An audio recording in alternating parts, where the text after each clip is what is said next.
Hi, welcome to Culturally Determined. I'm your host, Aryeh Cohen-Wade, and my guest today is a woman who operates under a pseudonym, and that pseudonym is Default Friend. So, Default Friend, thank you for coming on, and can you please introduce yourself in whatever way you wish? Yeah, I'm Default Friend, and I overshare on Twitter, and you might have seen my article in the American Mind about Bumble. Yes, that's what we're going to be talking about today. You say default friend. I always say default friend in my head, but but I'll say whichever. It's like people mispronounce my name very often, so I'll say however. It's like data or data. Both are right. Okay. So you had a short essay in the American Mind, which is a publication of the Claremont Institute. The headline is "Worse Than a Crime at Bumble," and so it's about Bumble, the dating app, and kind of dating apps in general, and how app dating and other sorts of online dating have taken over, and it's a critique of these apps, kind of from different directions. So parts of it. Okay, so why don't you talk a little bit about why did you want to write this piece? I actually I tweeted randomly that Bumble creeped me out. And James Polos reached out to me and he's like, want to write an article about it? So I was like, all right, I guess, yeah. Why not? Okay, so you weren't this wasn't like a long gestating idea for an essay, but it was more like an impulse you had, and then you expanded upon it.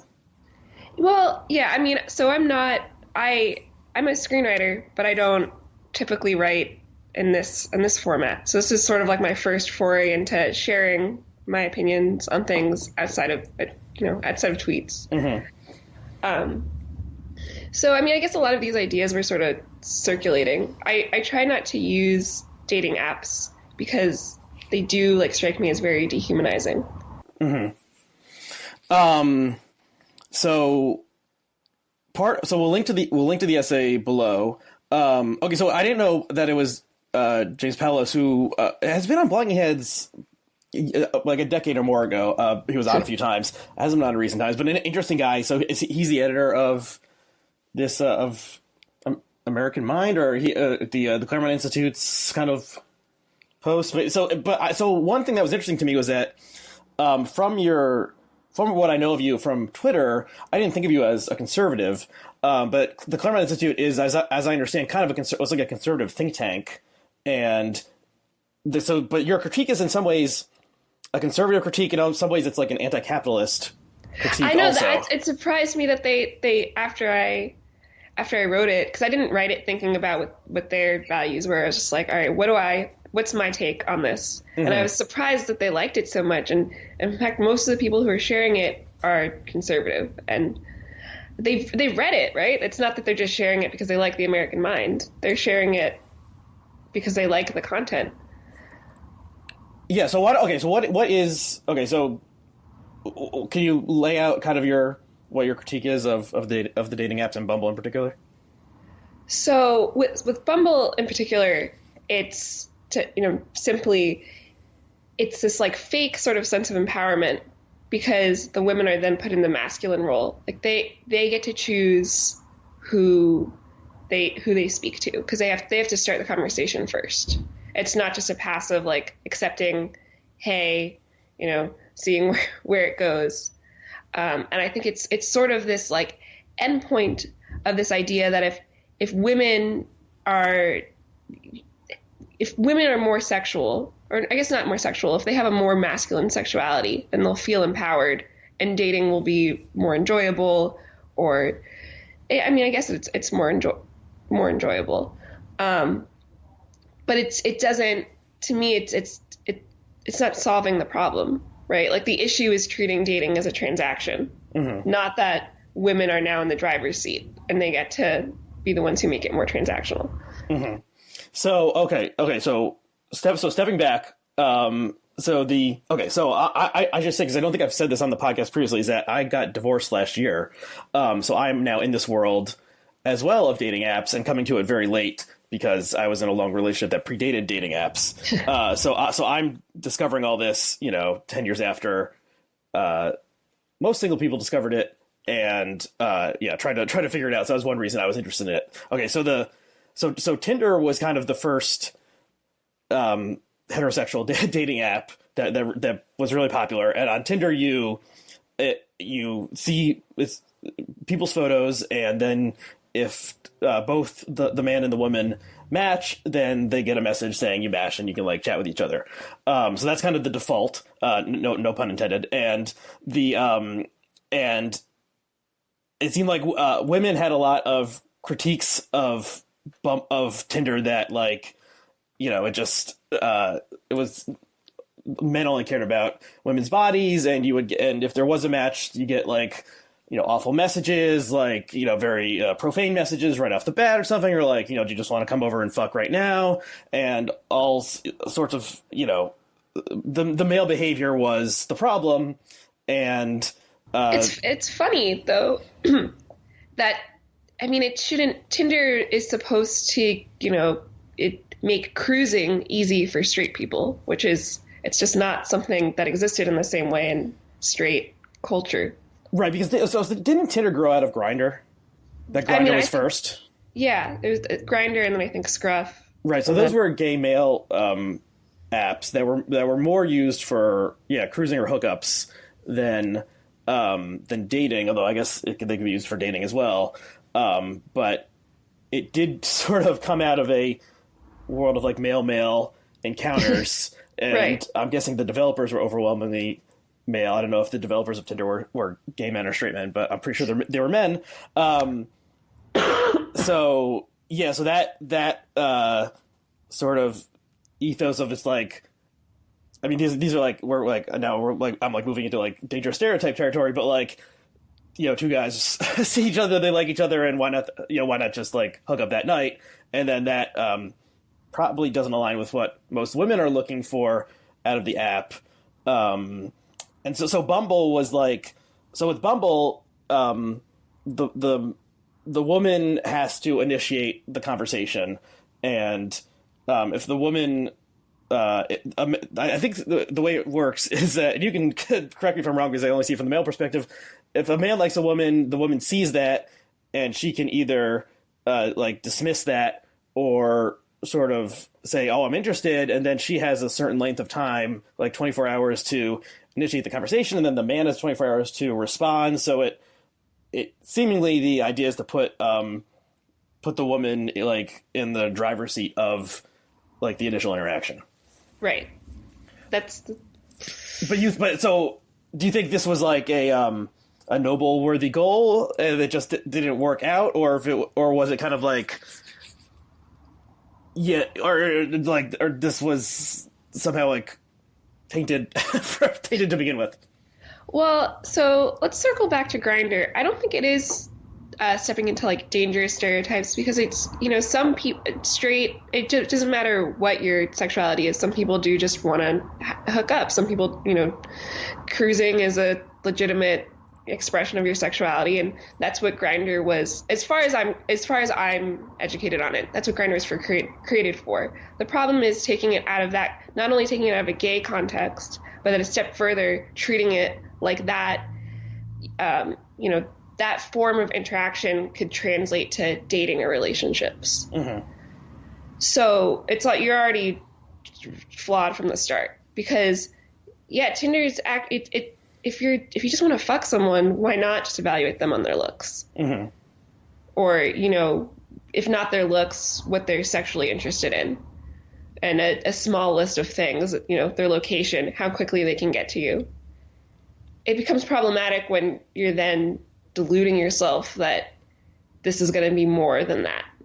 Mm-hmm. Because I mean, the thing about hookups is it is a transaction, because you know exactly what you want. The goal is clear. A relationship, the goal isn't clear. It's a journey that you find out. Whatever, you guys get to know each other. Not quite the same. Right. So was this okay? So what was it about Bumble that, in particular, that was it the idea that kind of like the woman was being put in control, but in actuality the man was still in control ultimately? I mean, So what is it like? Why did I choose to write about Bumble? Yeah, or what you said Bumble was creepy AF. Why why that in particular? Because Bumble, I think of the apps is the most in denial of itself. Like Tinder sort of knows what it is, and it tries to apologize for it almost. So they have swipe life. A lot of their advertising is a little bit self-aware, but they're sort of in too deep, right? Like initially, they were sort of in the Bumble camp of trying to make it look like it was something else, but they realized. Um, Hinge, while also annoying, in my opinion, also is somewhat self-aware. They acknowledge that you don't want to be using their app. Bumble, yes, on the other hand, is like all their marketing seems to suggest you're empowered by this. Like they're still like they've missed the memo. They don't get that like no one's happy using this. And even like their expansions into like making friends and networking, like it's more of a lifestyle product in a way that even though Tinder sort of does the same thing, Bumble is like it's like the wing. Like they have no idea. Like everyone's sort of like laughing at them. You know what I mean? Okay. To clarify some terms for people who aren't in this world, so Hinge is another app that markets itself as like, we want you to delete this app. Like, we want to get you into a long-term relationship, so you are not on this app anymore. And the difference with Hinge is you get alerted when someone likes you, whether which sex you are. So you don't need to wait for a match. And then it does seem, just as I've seen it, the type of people who use Hinge are maybe more professional people than the type of people who are using Tinder, at least. And then the wing, correct me if I'm wrong, is like a kind of co-working space / kind of social group for professional women that is popular in New York and San Francisco, and but some people have like criticism of it as promoting like a false sense of like girlbossism, which is a kind of a term that you also use in the essay. Yeah. So yeah, and then it's interesting that Bumble has these other things you can do, and you can't actually do them at the same time. So you can either use the dating app or the friend app or the like professional networking app. And I have no idea how many people are using the latter two. It's probably like 1 or 2%. But it is interesting because there's a problem with that I've noticed in my own life of once you're like past the age of 30 or so, especially if you're a man, it's hard to make friends in the world out there, because I'm a person who telecommutes, and most people just make friends through work, or maybe if they belong to a church or something, they make friends that way. And yeah, so that seems like an admirable problem to try to help with. But it's probably not going gangbusters. But anyway, and then then there's something that's more like almost like a LinkedIn kind of professional networking aspect to it as well. And I have trouble seeing anyone really using that. But maybe in San Francisco, do you know anyone who uses the professional networking part? It's funny. Without even opening my mouth, I repel anyone who would. I joke. It's part of the reason of the apps, Hinge appealed to me the most. Because you have to be at least a little bit more deliberate with it. Like, I remember OkCupid, and at least there you had to like fill out a profile, and you wouldn't just like the opening messages would be a little more robust. Hinge strikes me as a little bit similar, but the only people who use Hinge are like San Francisco yuppies, and I just push them away without even. They know instinctively I'm not one of them. Okay, that's interesting. Yeah, there's a lot of. It's funny so one of the things I noticed, and I live in Jersey City now, so it's mostly people who are in New York City who I see their profiles. It's interesting to look at the careers of people, and the type of people who are signing up for the service, but also the algorithm, especially Hinge. The Hinge algorithm seems to be a lot more tailored than the Tinder algorithm, because I get about like 50-75% Jewish women when I didn't specify that, but I think maybe because like Jewish women see my name or something, and then they're more likely to like me, or what exactly? You can filter out. You can. Hinge is interesting because you can choose to only see people of a certain height, certain religion, so it might be that like people. The people who like you are women who are looking for Jewish men. Right, so that's very possible. And then the type of jobs, there's one, I was joking on Twitter a couple times that the job that I didn't even know existed that I've seen very, very often that a lot of women have here is a speech language pathologist.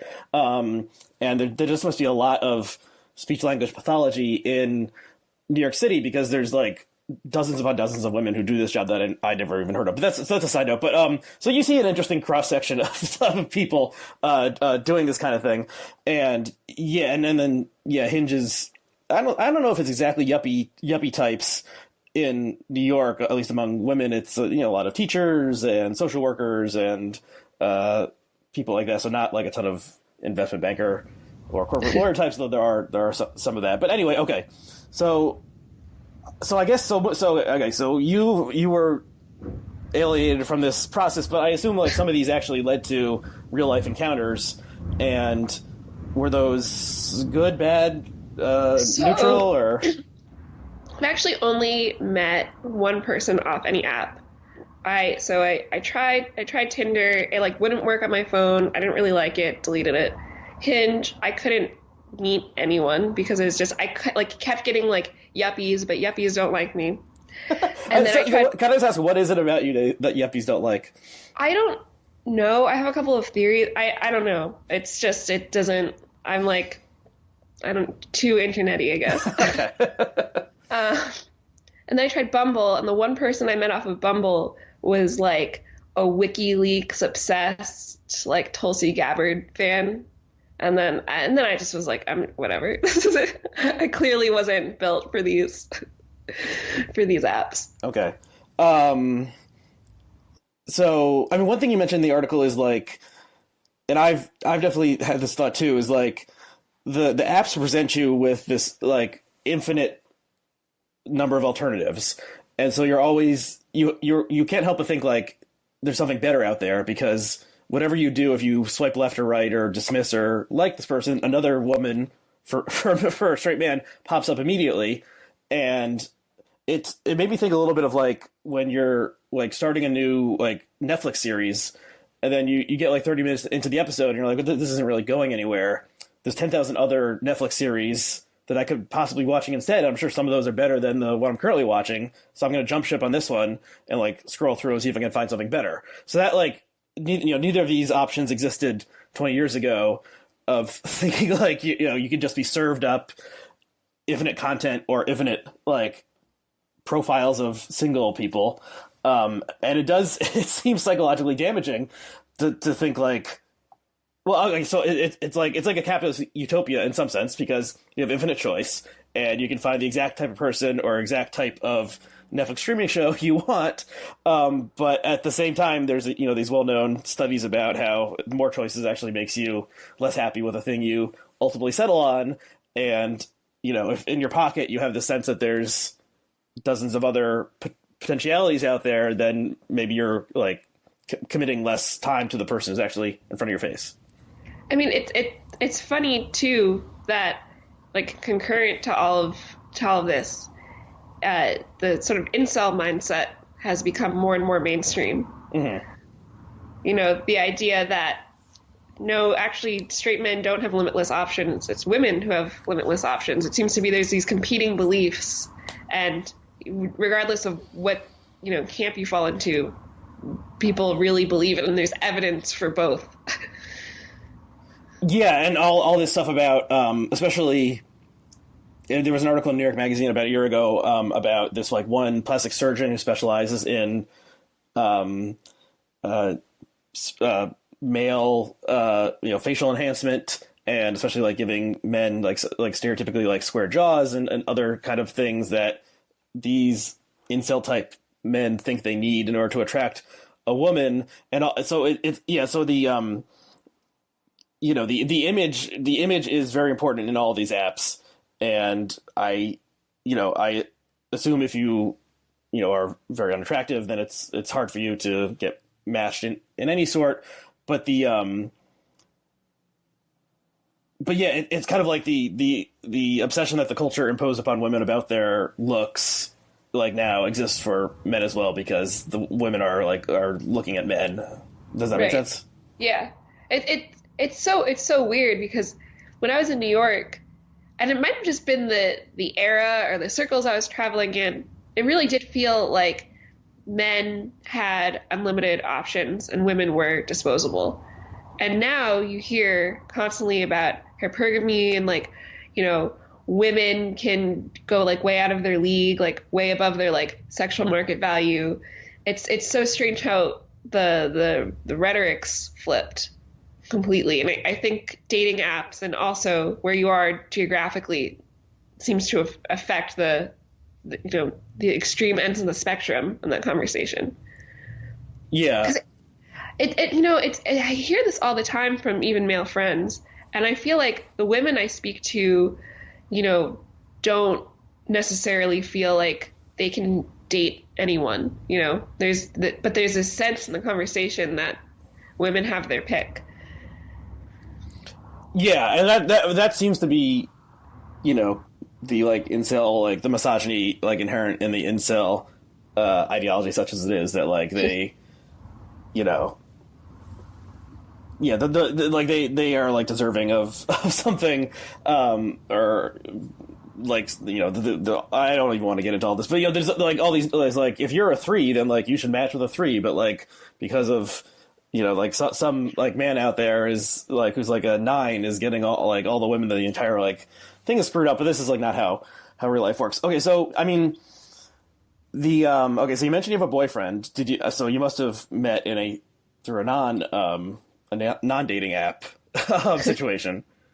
How did that come about? How do people actually meet in the real world still? So an ex-boyfriend, actually, so that on the market once again. I kind of embarrassingly use Twitter as my dating app. Okay, that's interesting. Yeah, probably not super great to admit, but yeah, because I'm new to the Bay, so it's like my one way of meeting people. So Will, who's my ex-boyfriend, he was posting all sorts of weird occult stuff, so I reached out to him and we hung out a couple of times, and then we dated. Okay, so it was still mediated by, the internet, right? Even though, yeah, I mean, I've heard, Twitter. I've not used it this way myself, but it can be used as a dating app. You DM someone, and then I've heard through a comedy dating podcast that they're like these two people who are like in their late 20s said that the dating apps are over, they're dead. It's like the Instagram DMs that's the hot spot these days. But I've maybe that's what the younger people, and then Snapchat or something are possibilities also. But but I was thinking like before this era, you would meet someone like through work or through some sort of like social group or church or synagogue or something, or at a bar possibly, and a lot of those things have faded away. Like there aren't like bowling leagues and other kind of things where like strangers get together in some sort of social group, and fewer people go to religious institutions than they used to, especially in like large metropolitan areas, and even work. Like more people are doing like gig based work, and it's not like the accountant is like gonna get up together with the secretary or something like that would have happened 50 years ago. But people are getting together. Like you see, you see couples with small children all the time. So somehow it's working out for some people. Do you have any thoughts on that? I'm thinking there's a line in Much Ado About Nothing where Benedict is convincing himself that he's trying to argue himself out of being in love with Beatrice, but he can't help it because he is in love, and he says at the end, the world must be peopled. Like we have to do this, like we have to keep this whole thing going, and so it seems to be happening every day. So I don't know. I'm rambling. Do you have any thoughts on that? Well, I guess so. To circle back to Twitter, I feel like in some ways, like Twitter is sort of like a public. Like I make a lot of friends on Twitter too, and that's my whole default friend project. I meet tons of people off of Twitter. And so to me, it's analogous to meeting someone at like a coffee shop, because it sort of is. It's just like an online coffee shop. I think that more people are more comfortable meeting others online because there is that safety of like you don't have to, talk to them in person first. Right. There's a little bit of it is. If someone ignores your message, you just move on. If someone rejects you at a bar, it's a little bit more humiliating. I think I often hear that you can't talk to strangers anymore. I think that's untrue. I think people are just afraid to, or there's less of an environment, the environment invites it a little bit less. But I think if you were to go up to someone in a bar, the reaction probably would have been the same if as it would have been 20 years ago. People just aren't doing it. Right. Yeah, that would make sense to me. I mean, there's a type of bar, I guess, you go to if you want to possibly meet someone or get picked up or pick someone up. So it's kind of, that almost is like, I mean, the thing that I do like about the app is it's like the initial step of being like, I am available or I am interested in something, like, has been passed over. So like like some sort of crazy person would be like hitting on random people on the street, just like on the off hope that it might somehow work out. But like this person is either single or in some sort of open relationship, and they're at least, like that first step has been surmounted, and then it's like, so it's if you go up to someone in a bar and start hitting on them, they might just have been like, they just wanted a drink, so they just went to this bar, and then they're just like, hey man, I'm not interested, and then that's embarrassing for everyone. Cutting out that risk though is just, I don't think we've gained much by cutting out that risk. Sure, the apps like work for some people, right? But like, there's something like thrilling, and you notice someone, and maybe it'll work, or like getting to know, even like you like someone and you meet at like a meetup group or something, or through a hobby or at work. Well, maybe not at work, but through a hobby, and you go out with them, and like determining whether or not you'll ask them out at all, right? Like determining whether or not there's chemistry to then develop a romance. I feel like you miss out on a lot of friendships too, because not everything's you're not gonna have romantic chemistry with everyone. I don't know. It cuts out like something that seems very important to the human experience. Mm-hmm. So let's talk about a little bit about the kind of like the anti-capitalist or anti-market logic critique that you had, because I thought that was interesting, and yeah, it's somewhat surprising to be appearing in the Conservative Claremont Institute. But yeah, so please talk a little bit about that. My problem with it, and I don't think it just appears in the dating world. I think it appears sort of everywhere, and the only place it does make sense to me is maybe like a workplace, is this idea of like optimizing for like the best possible match, because there's certain like human things that you can't possibly convey in that way. Like when you're buying a car, all of these things are static, right? Like the car is there is a best car for you, right? Or like a best computer or a best, cell phone. With people, there's things that it's just, there's no way to quantify them. Like the way someone smells, or like, the way they smile, and it seems like really trite to say out loud, but it's like no one's thinking of these little things. When I think of, I was previously married, and when I think of my husband, it's like the things that I miss aren't like his attractiveness level or his job, or, it's like, the way he like smiled when he got up and made coffee, or like little things like that I think those are the building blocks of romantic relationships. Of course the other things are important, but to cut that out is to cut out the relationship part. Mm-hmm. But I mean, parts of those are things that, these intangible things that you'd never be able to capture through a digital medium. But I mean, that's like, you don't like continue, the relationship doesn't continue on the app. Like, it goes in, if it's a successful relationship, but it enters the real world. And then you cut people out, right? You'll never see them. Okay, like, so the person with the good smile, you'll or like, or whatever thing, right? Like, there's people, like, if you're evaluating people through the lens of the app, it's like, well, this person is too short or too old, or like things that you realize perhaps aren't as important if you meet them in real life. Right. Or even if you meet them through another internet forum, like if you meet someone on Facebook or Twitter, where like you're not going into it like evaluating them like something that you're not by, but where there's a transaction there. It's like you talk to them, either it works or it doesn't. Yeah, I think it's like the like snap judgment that you make when you're like swipe which way and dismiss or like try to match with, like that seems to be the like that's a dehumanizing moment of like judging someone in a split second of being like, get them out of here, or or they're hot, let's keep going.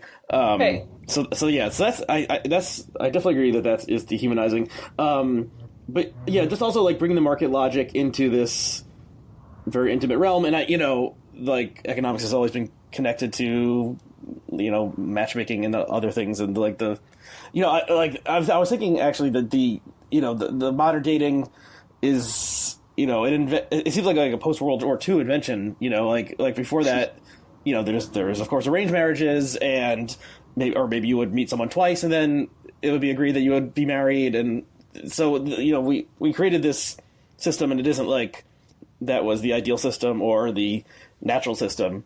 But all sorts of other systems existed. Well, it feels like, and maybe, I don't know, maybe this isn't like historical grounding, but like people obviously have like always been attracted to each other, whether or not and they enter into like a formalized relationship, that has different historical norms. It feels like we're capturing sort of that, like, the woman that you cheat on your wife with, that should be the woman that you know what I mean? Like that should be the woman who's your wife. It seems like that is sort of what the change was, because there's always like crushes and people have chemistry with whoever, and right. there's whatever relationship, but that's not necessarily going to be your formal romantic partner. Right. And so can you also talk a little bit about the girl boss aspect of it, which I think is interesting. I think the backlash to girl bossism or whatever over the past couple of years has been interesting. I mentioned in a previous episode of this an article that was in the Times Up Ed page last year that was, the headline was something like "Women shouldn't lean in, men should lean out," and yeah, that whole, I don't know. I think it's just interesting that the backlash to this. But can you talk a little bit about that? Sure. And I feel like it's connected sort of to removing like these intangibles in dating. This like sense of picking men and viewing them as objects, as though that's an empowering choice. When really I feel like if you want to be empowering, like maybe put women in the driver's seat and change, like allow that to have relationships be like a little bit more robust. Instead, it feels like it's this like message where it's powerful if you just want to like fuck someone and leave, which to me it feels dated to say, because I feel like we're really moving away from that. Like not so many people increasingly don't believe that. Right. And yeah, I think that kind of is like where it makes sense that like a conservative outlet publishes, because there is sort of like a, are men and women exactly the same? Are men and women different? Conservatives believe that more that men and women are different, and they want different things from sexual relationships. And yeah, there's a strain. I don't even know if you call it feminism, but some sort of thinking of like, yeah, it'll be a victory for women if women are allowed to behave more like men, and in some ways in the bad ways that men behave. And I remember a blog post from maybe a decade or so ago from, I think it was Amanda Marcotte, and there was some sort of news story about like a college women's softball team or something like that who had like kind of gone on had like a wild party at a hotel or something and like wrecked the hotel, and then like it made the news, and she was like kind of celebrating this as like, this is like what the boys teams were like have been doing forever as, acting wild and going nutso and having fun. And so that was, in her view, if I'm remembering this correctly, that was kind of a good thing that the girls got to act like total assholes also. And I remember thinking, like, well, shouldn't we be encouraging, like, non-assholishness, like, across the gender spectrum instead of celebrating women acting like assholes also? There's, like, this mistake, I think, that was made where we want to, like, remove the shame around that kind of behavior, like, maybe not that kind of behavior, but, like, around sexual behavior, for example. Mm-hmm. And instead it was like there's like a huge overcorrection. Like, you shouldn't, as a woman, you shouldn't be shamed for having a sex drive. That then doesn't mean that you need to model like this sort of like playboy behavior. Mm-hmm. And some women do want that, and that's good. If that's what you authentically want and that's what makes you happy, and it's you're doing it in a safe way or whatever, that's who you are. But then selling that as that's what the norm should be is problematic because it exhausts people. Yeah, or that this is empowerment if you are like trying to live this way that you may not want to actually live. And it seems like the shame still isn't removed. It's just now we're sort of looking at it through this like funhouse mirror. Right. Yeah, it's interesting just, in the past 10 years or so how the conversation has changed. I think of like the term fuckboy, which is kind of what, like I remember when I was in like middle and high school, like people would call girls like, she's a hoe. And that was just a common thing to say. And, if the girls like slept with a couple guys, or she was like had sexual desires of her own, then like we apparently thought that was a bad thing. And then like the fuckboy kind of seems to be somewhat the like female equivalent of that, and everyone hates the fuckboy as far as I can tell from online discourse. But it's also like, so it's not like he's the player, the playboy anymore. Big Pimpin', he's like, the man who's doing this kind of thing is also like reprehensible and pathetic in some way. Yeah. I mean, I wonder like the relationship between like the term fuckboy. I should say this with like acknowledging that fuckboy came out of, I'm pretty sure it came out of AAV, but fuckboy among a broader audience, I wonder like what the relationship is between that term and sort of the changing lens of sexuality. Yeah, I mean, and it also seems like I actually don't know. There was an article that a couple of years ago that's like fuckboy doesn't mean what you think it means, and I actually don't know what the actual meaning of it is. Only what it means, sort of in mainstream conversation. Well, maybe the fuckboys are trying to take fuckboy back as a term that they can like proudly, march down the street and call themselves fuckboys. But it seems like that's tied up in like the app lifestyle, right. Also of having like potential access to dozens of women. Okay, so you are off the apps. You're on Twitter. Are you looking for love? What are you doing? Do you want people to send you DMs who see your lovely face from this episode and hear your lovely voice, or are you taking a break from all that, or what exactly? No, please don't DM me for that reason.